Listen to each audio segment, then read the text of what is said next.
Kahanga-hanga ang isang aso sa Cebu.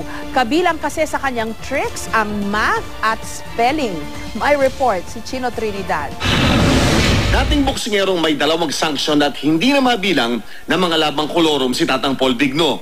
Bulag na ang kaliwang mata at nirarayuma na ang kanang paa.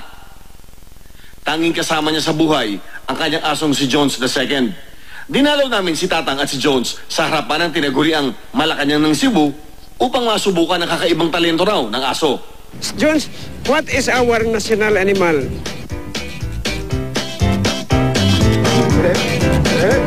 Carabao. Carabao is the answer. Wag na wag mo raw sasabihing pangit si Jones. Pangit! No. Pugi. Yan. Nakakita na tayo ng asong nakapagbibilang.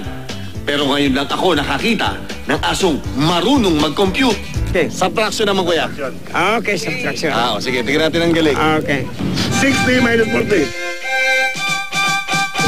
Okay, pigit. Why? That is 8. Make it a correct answer, okay? Gagawa niya ng paraan. Now, 8 plus 5, 13. Okay, what else more? Quite, installment. Ay, buo. So, installment. Tama pa rin. Akala ko mali na. Grabe ka, oh. Anong utak meron ka, Jones? Ay? Parang hindi Ito ho si Jones.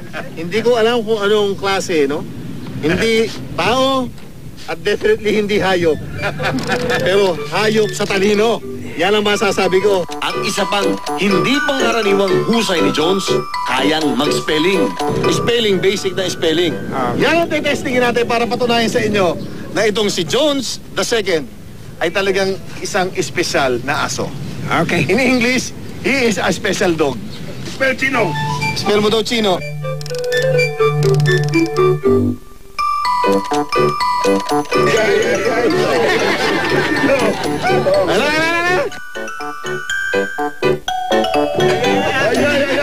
Okay.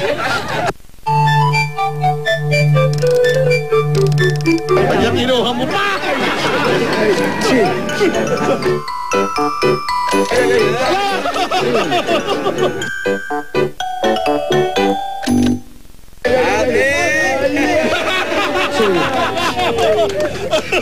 Basta, ayun, sagot ko lang doon. Alam niya yun dahil tinuruan ko siya. Wala naman akong ibang hanap buhay.